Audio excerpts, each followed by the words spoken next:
अस्सलाम वालेकुम स्टूडेंट्स, कैसे हैं आप सब। उम्मीद है आप बखैरियत होंगे।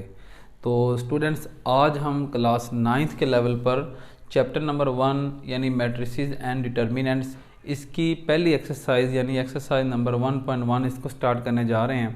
तो आइए हम शुरू करते हैं। इसका पहला क्वेश्चन है, find the order of the following matrices. Urdu में दर्ज झेल कालमों का मर्तबा मालूम करें।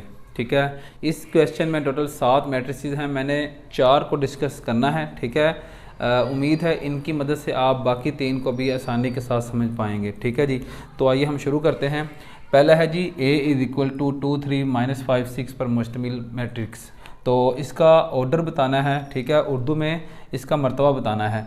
तो चूँकि इंट्रोडक्शन की वीडियो में हमने अच्छे तरीके से इसको डिस्कस किया था कि किसी भी मैट्रिक्स का जो ऑर्डर है यानी उर्दू में मर्तबा, वो उस मैट्रिक्स की रोज़ और कॉलम से बनता है। ठीक है, रोज़ उफ़क़ी तरतीब होती है यानी हॉरिजॉन्टल वे, और कॉलम वो होती है वर्टिकल वे यानी कि अमूदी तरतीब। ठीक है, तो पहले हम हॉरिजॉन्टल वे यानी उफ़क़ी तरतीब वो लिखेंगे। ठीक है, 2 उफ़क़ी तरतीब हैं तो 2 आ जाएगा, इसके बाद डैश बाय। ठीक है, और उसके बाद जो अमूदी तरतीब है यानी वर्टिकल वे वो लिखेंगे। ठीक है, वो भी 2 हैं।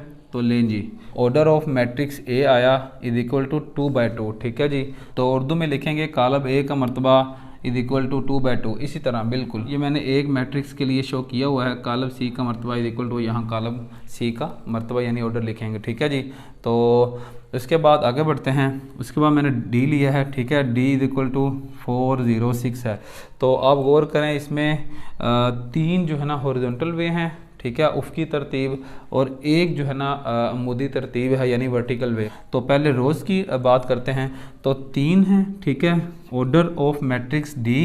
ठीक है, इसका नाम है = 3 डैश बाय डैश, और एक ही जो है ना कॉलम है इसमें, तो 3/1। ठीक है जी, तो ये ऑर्डर आ गया डी का।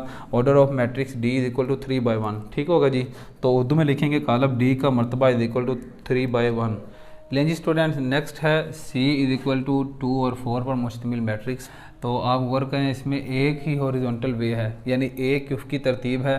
तो हम लिखेंगे ऑर्डर ऑफ मैट्रिक्स C = 1/। ठीक है, इसके बाद 2 इसमें वर्टिकल वे हैं यानी मुदी तरतीब। ठीक है, तो हम लिखेंगे 2 यहाँ। ठीक है, यानी इसका मर्तबा आया 1/2।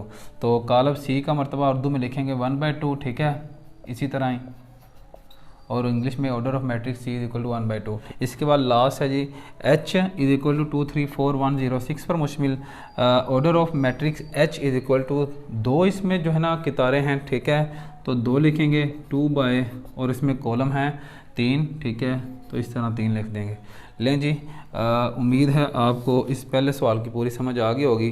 तो अब हम बढ़ते हैं नेक्स्ट सेकंड क्वेश्चन की जानिब। लें जी स्टूडेंट्स, नेक्स्ट है second question, which of the following matrices are equal, यानी मुंदरजा झेल कालमों में से कौन से कालब मुसावी हैं। ठीक है, इक्वल मैट्रिसेस के लिए हमने इंट्रोडक्शन की वीडियो में ये बात लर्न की थी कि 2 मैट्रिसेस उस वक़्त इक्वल होते हैं जब उनमें 2 शराइत पूरी हों। पहली ये है कि उनका ऑर्डर यानी मर्तबा सेम हो, यानी जितनी रोज़ और कॉलम एक मैट्रिक्स में है उतनी ही रोज़ और कॉलम दूसरे मैट्रिक्स में हों। ठीक है जी, तो पहली बात यानी मर्तबा सेम हो, और दूसरी बात यह है कि जो कोरेस्पोंडिंग एलिमेंट्स हैं यानी मुतनाज़रा अरकान जिनकी जगह सेम होती है। ठीक है, जिस तरह पहला पहला है दूसरा दूसरा है, वो भी सेम होना चाहिए। तो आइए हम यही बात इस क्वेश्चन में ढूंढते हैं। ठीक है जी, ये टोटल 10 मैट्रिसेस हैं। तो हमने गौर करना है कि किन का मर्तबा और कोरेस्पोंडिंग एलिमेंट सेम हैं। ठीक है जी, तो सबसे पहले ए की बात करते हैं। इसमें एक ही रो है और एक ही कॉलम है, और एलिमेंट है 3। ठीक है, तो आप गौर करें सी की तरफ, आपको यहाँ से लग रहा होगा कि इसमें 2 एलिमेंट्स हैं। ठीक है, लेकिन ये असल में ना 2 एलिमेंट्स नहीं हैं, थोड़ा सा फासला होना चाहिए 2 एलिमेंट्स में। ये एक ही एलिमेंट है जो कि 5 - 2 यानी कि ना 3 बनता है। ठीक है जी, तो एक ही रो एक ही कॉलम। ठीक है, यहाँ पर भी एक ही रो एक ही कॉलम, और कोरेस्पोंडिंग एलिमेंट यानी पहला पहला है ही एक, वो सेम है। ठीक है, तो हम लिखेंगे matrices A and C are equal, और उर्दू में लिखेंगे कॉलम ए और सी मुसावी हैं, ठीक है जी। तो इसी तरह इसके बाद आप गौर करें, बी की तरफ बढ़ते हैं। बी में एक रो और दो कॉलम है, पहला एलिमेंट 3 है और दूसरा 5 है। तो आप गौर करें डी में उससे मिलते जुलते एलिमेंट्स हैं, लेकिन इससे धोखा ना खाइएगा, क्योंकि पहला सेम होना चाहिए और दूसरा यानी कोरेस्पोंडिंग एलिमेंट्स। उसमें पहला 3 है, यहाँ पर पहला 5 है, ठीक है। उसमें दूसरा 5 है और यहाँ पर दूसरा 3 है। तो ये जो है ना कोरेस्पोंडिंग एलिमेंट सेम नहीं है, तो ये जो है ना मैट्रिक्स इक्वल नहीं है। तो यहाँ आप गौर करें, ठीक है। इसमें पहला 3 है, इसमें भी 3 है, उसमें दूसरा 5 है, उसमें भी दूसरा 3 जमा 2 5 ही बनता है, ठीक है जी। तो यहाँ से हम कह सकते हैं कि matrices B and I are equal, ठीक है जी। तो उसके बाद जो है ना ये भी हो गया है, ये भी और ये भी, ठीक है। इसके बाद डी की बात करते हैं। डी 5 3 आपको देखें कहीं भी नहीं मिल रहा, तो यानी इसकी बात नहीं करनी। इसके बाद ई है, ई में 2/2 ऑर्डर है, ठीक है। तो 4 0 6 2, तो आप गौर करें ये है 4 0 6 2। इसके अलावा अगर आप इसमें भी गौर करें तो ये 2 + 2 4 है, ये 2 - 2 0 है, और ये 2 + 4 6 ही बनता है, और ये 2 + 0 2 ही बनता है। यानी कि ई एच और जे तीनों ही जो है ना इक्वल हैं, ठीक है।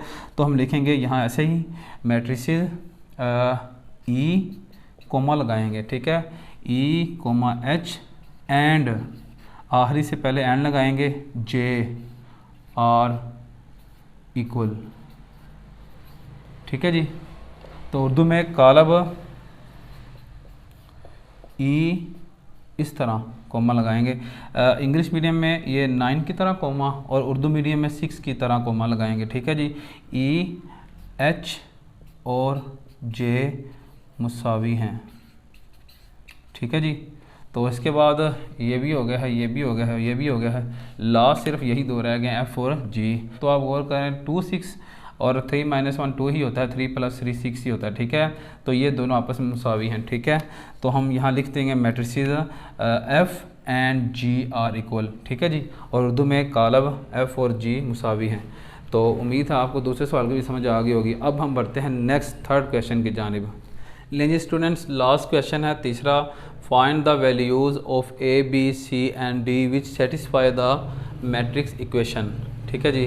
तो उर्दू में ए बी सी और डी की कीमतें मालूम करें जो कि दुरुस्त साबित करती हों कालबों की मुस्वातों को। तो यहाँ पर आप गौर करें, दो मैट्रिसेस हैं, ठीक है, उनके दरमियान इक्वल का साइन है, ठीक है। तो ये दोनों इक्वल मैट्रिसेस हैं, ठीक हो गया, इस बराबरी के साइन की वजह से। तो यहाँ पर जो है ना मैट्रिक्स की इक्वेशन जो है ना उसकी बात कर रहा है। पहली बात तो यह है कि इक्वेशन क्या होती है। इक्वेशन को उर्दू में कहते हैं मुसवात। एक ऐसा अलजब्राइक एक्सप्रेशन होता है, यानी एक ऐसा अलजबरी जुमला जिसमें बराबरी की अलामत आ जाए तो वो अलजबरी जुमला यानी अलजब्राइक एक्सप्रेशन कहलाता है मुसवात, इंग्लिश में इक्वेशन, ठीक हो गया।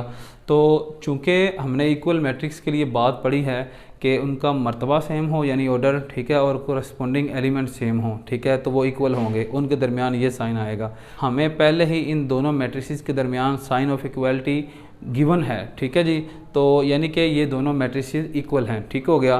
तो हमने चूँकि ए बी सी डी की वैल्यू मालूम करनी है, तो यहाँ से हमें ये इशारा मिल रहा है कि जो करस्पोंडिंग एलिमेंट हैं, ठीक है, चूँकि मैट्रिसेस इक्वल हैं तो वो भी इक्वल हैं, यानी पहला सेम है, ठीक है, एलिमेंट, दूसरा एलिमेंट दूसरे एलिमेंट के सेम है, ठीक है, और तीसरा तीसरे के सेम है।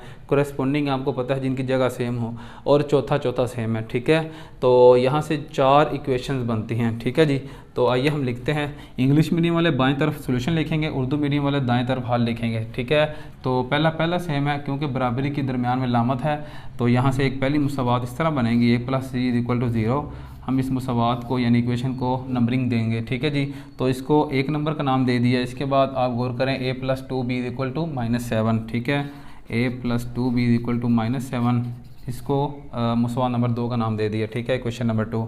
इसके बाद c - 1 3 के इक्वल होगा, c - 1 = 3, तो इसको इक्वेशन नंबर 3 का नाम दे दिया। इसके बाद लास्ट है 4d - 6 = 2d, ठीक है, 4d - 6 = 2d, और इसको इक्वेशन नंबर 4 का नाम दे दिया। तो यहाँ से हमने ए बी सी डी की कीमतें मालूम करनी है यानी वैल्यूज़। आप गौर करें जिन इक्वेशन में दो वेरिएबल हैं हम उनको भी टच नहीं करते, ठीक है। जिन इक्वेशन में एक ही वेरिएबल आया है, ठीक है, तो हम उनको पहले सोल्व करते हैं। तो सबसे पहले हम इक्वेशन नंबर 3 से बात शुरू करते हैं। हम लिखते हैं जी फ्रॉम इक्वेशन, ये मैंने शॉर्टकट लिखा है इक्वेशन का EQ डॉट, ठीक है, फ्रॉम इक्वेशन 3, उर्दू में मुसावात नंबर 3 से, मैं लिख देता हूँ एक दफ़ा, मुसावात नंबर 3 से, ठीक है जी। तो इसको आपने दोबारा राइट करना है, C-1 = 3, और आप गौर करें कि C को मालूम करना है। जिस वेरिएबल को मालूम करना होता है तो उसको इक्वेशन के किसी एक साइड पर रखते हैं, ठीक है। तो मैंने C को यहाँ अकेला करना है। आप गौर करें एक उसमें से माइनस हो रहा है, यानी ऐसे कह लें कि A के साथ माइनस का सिंबल है। यहाँ से ना हमने A को ख़त्म करना है, ठीक है। असल रूल ये है कि आपने जिस नंबर को ख़त्म करना है किसी साइड से, ठीक है, तो आपने उसका ऑपोजिट लेकर आना है। जो ऑपरेशन है प्लस, ठीक है, यानी एडिशन, उसका ऑपोजिट है सब्ट्रैक्शन, ठीक है जी, यानी माइनस। और जो मल्टीप्लिकेशन है, ठीक है, उसका उल्ट ऑपरेशन है डिवीजन, ठीक है जी। तो प्लस माइनस आपस में एक दूसरे के ऑपोजिट हैं और मल्टीप्लिकेशन और डिवीजन आपस में एक दूसरे के उल्ट अमल हैं, ठीक है जी। तो यहाँ पर आप गौर करें माइनस है, तो आपको असल रूल यानी जो मैंने बताया है कि जो कहलाते हैं यूक्लिडियन रूल, ठीक है, तो हमने यहाँ पर जो है ना इसका ऑपोजिट +1 लेकर आना पड़ेगा। तो दोनों तरफ +1 लाएंगे, ठीक है, क्योंकि जो इक्वेशन होती है ना वो एक तराजू यानी बैलेंस होता है जिसके दो पलड़े होते हैं जो कि बराबर हैं। तो हमें अगर इस तरफ कोई चीज़ रखनी पड़ेगी इस पलड़े में, तो उसी वज़न की जो चीज़ है ना हमें इस पलड़े में भी रखनी पड़ेगी ताकि वो बैलेंस जो है उसको दोनों पलड़े बिल्कुल बराबर रहें, ठीक है जी। इसको कहते हैं इक्वेशन मैथ में, ठीक हो गया। आप गौर करें एक और तरीका चलता है कि किसी नंबर के साथ अगर माइनस है, ठीक है, तो आप उसको उठाकर दूसरी तरफ ले जाएं साइन ऑफ इक्वालिटी के दूसरी तरफ, तो उसकी जो है ना शुरू वाली अलामत तब्दील हो जाएगी, ठीक है। यहाँ माइनस है, इसको उधर लेकर जाएंगे तो ये पॉजिटिव हो जाएगा, ठीक है। तो हम यही तरीका इस्तेमाल करते हैं। 1 उधर ले गए, 3 + 1। मैंने आपको बता दी है जो असल रूल है ना वो यूक्लिडियन रूल है, ठीक है, कि किसी चीज़ को ख़त्म करना है तो उसके ही बराबर मिकदार में लेकिन ऑपोजिट साइन के साथ दोनों अतराफ में रखते हैं, तब जो है ना वो चीज़ ख़त्म करते हैं, असल वो है। लेकिन ये भी चलता है, ठीक है, तो बच्चों को यही समझ भी आता है आसानी के साथ, ठीक है। तो इसको उधर ले गया, उधर जाकर इसके साइन जो है ना पॉजिटिव हो गया, तो 3 + 1 = 4 हो गया, ठीक है। तो यहाँ से C की वैल्यू निकल आई है। इसको आपने डिब्बे में बंद करना है और आपने मार्कर के साथ बंद करना है ताकि जो एग्जामिनर है पेपर चेक कर, ठीक है, उसको आसानी के साथ सामने ही जवाब जो है ना आंसर पड़ा नज़र आ जाए, ठीक है। तो उसके बाद जो है ना हम इक्वेशन नंबर 4 की जानिब बढ़ते हैं। इसमें भी एक ही वेरिएबल है लेकिन आया 2 दफ़ा है, ठीक है, तो बात वही है। तो हम यहाँ से लिखते हैं फ्रॉम इक्वेशन 4, ठीक है जी। इसको दोबारा राइट किया, 4D - 6 = 2D। तो आप गौर करें कि वेरिएबल को एक साइड पे कर लेते हैं और नंबर को एक साइड पे कर लेते हैं, ठीक है। तो 2D यहाँ से उठाता हूँ, इसके साथ कोई अलामत नहीं है तो इसके साथ प्लस की अलामत है, ठीक है। तो इसको उधर ले आएंगे, इसके साथ माइनस की अलामत हो जाएगी, तब्दील हो जाएगी। तो 6 के साथ माइनस है, इसको उधर ले जाएंगे तो इसकी अलामत तब्दील होकर पॉजिटिव हो जाएगी, ठीक है। तो 4D इसको इधर लेकर आए तो ये -2D हो गया, ठीक है, = 6 उधर जाकर प्लस का हो गया और इसकी अलामत जो है ना नहीं लिख रहे, ठीक है। तो शुरू में नहीं लिखते जिस तरह यहाँ पर नहीं लिखी हुई, इसके साथ भी प्लस की अलामत है। तो अब आप गौर करें कि 4D - 2D ये दो लाइक टर्म्स हैं, यानी लाइक रकूम है जिनके वेरिएबल सेम होते हैं और उनकी जो पावर है यानी कुव्वत नुमा उर्दू में वो भी सेम होते हैं। फ़र्क कहाँ होता है? फ़र्क होता है जी अददी सारी यानी कोफिशेंट में, ठीक है। हम उनको यानी कोफिशेंट को जो कि नंबर होते हैं जो कि वेरिएबल के साथ ज़रब हो रहे होते हैं यानी मल्टीप्लाई, ठीक है, हम कोफिशेंट को ही इंटीजर्स की तरह प्लस माइनस करते हैं, ठीक है जी, यानी सही अदाद की तरह। तो +4 है और -2 है, ठीक है। अलामतें उल्ट हैं इनके शुरू में, तो बड़े नंबर में से छोटे नंबर को माइनस करके बड़े वाले की अलामत लगाते हैं जो कि प्लस है, ठीक है। 4 - 2 2 आ जाएगा और ये साथ वेरिएबल वैसे ही आ जाता है, इसके साथ प्लस है तो इसके साथ प्लस आ जाएगा, ठीक है, शुरू में नहीं लिख रहे, = 6। इसके बाद आप गौर करें डी को अकेला करना है, ठीक है, मालूम करना जो है, तो 2 इसके साथ मल्टीप्लाई हो रहा है, कोई इनके दरमियान जो है ना मल्टीप्लाई जो है ना वो साइन नज़र नहीं आ रहा। मल्टीप्लाई के लिए अलजबरा में ना 4 किस्म के जो है ना साइन इस्तेमाल होते हैं। आप गौर करें, एक तो ये है, ठीक है, जो आपने सारी उम्र पढ़ा है यानी क्रॉस का साइन। इसके बाद एक ये ब्रैकेट वाला होता है, ठीक है, ये भी आपने पढ़ा होगा। इसके बाद एक डॉट लगाते हैं, ठीक है, इशारिया की तरह, लेकिन थोड़ा उससे मोटा होता है, बोल्ड होता है, ठीक है। तो इसके बाद एक लास्ट ये होता है, ठीक है। ये चारों टाइप्स हैं मल्टीप्लाई करने की दो जो है ना क्वांटिटीज़ को, ठीक है जी। तो यहाँ पर ये लास्ट वाली आई है, ठीक है। तो ये भी आपको चलें साथ बता दी बात। तो 2 मल्टीप्लाई हो रहा है, इसको इधर ले आएंगे, ठीक है। तो इधर आकर जो है ना 6 को डिवाइड करेगा 2, ठीक है जी। तो इसके बाद अब आपको पता है कि ऊपर नीचे एक ही टेबल के साथ इनको कैंसिल आउट करेंगे, ठीक है, काटेंगे 2 1 2, ठीक है, 2 3 6। तो इसके बाद d = 3 और बटे के नीचे वाला 1 नहीं लिखते, ठीक है। तो ये आंसर आ गया डी का। ले जी, इसके बाद हम बढ़ते हैं क्वेश्चन नंबर 1 की जानिब, ठीक है। इसमें 2 वेरिएबल हैं, आप गौर करें, हमने सी की वैल्यू निकाल ली है। हम इस इक्वेशन में पुट करें सी की वैल्यू, ठीक है, तो ए निकल आएगा। अकेला वेरिएबल जो है ना इस तरह निकालते हैं। किसी भी इक्वेशन में अगर एक वेरिएबल पड़ा हो, ठीक है, बाकी सब मालूम हो, यानी नंबर की शक्ल में हो, तो हम उस वेरिएबल की कीमत निकाल सकते हैं, वैल्यू निकाल सकते हैं। तो हम यहाँ लिखते हैं by putting the value of C, ठीक है। इसकी दोनों तरफ हमने कॉमा लगाए, ठीक है, इसको वाज़े करने के लिए। By putting the value of C in equation 1, ठीक है जी।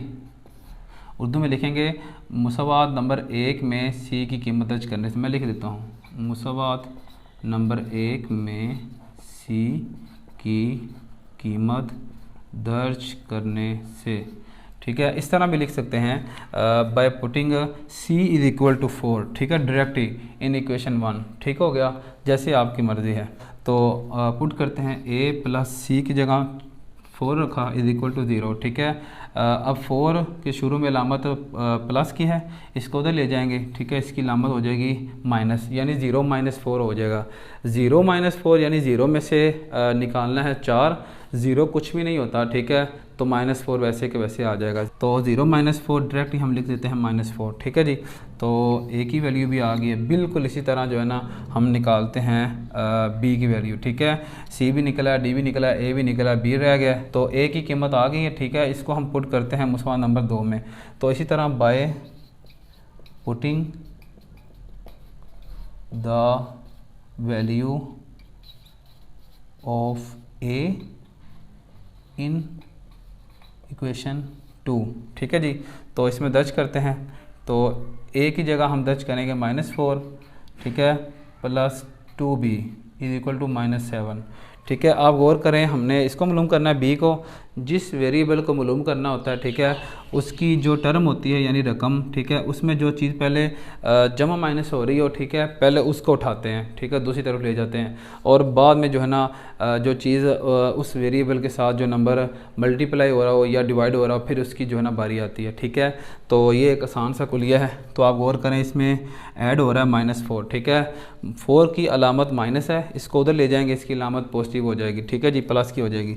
तो हम लिखते हैं 2b = शुरू में इसकी जो अलामत है, ठीक है, पॉजिटिव, वो अलजबरा में ये रवायत है वो नहीं लिखते, ठीक है। तो 4 उधर जाकर +4 हो जाएगा, ठीक है, इधर माइनस है, तो इस तरह लिखेंगे। जिस चीज़ को इधर से उठाएंगे उधर लेकर जाएंगे, ठीक है, बराबर की दूसरी तरफ, उसको दाएं तरफ रखेंगे। अगर इधर से उठाएंगे इधर लेकर आएंगे, उसको भी दाएं तरफ, ठीक है, राइट साइड पे, ठीक हो गया।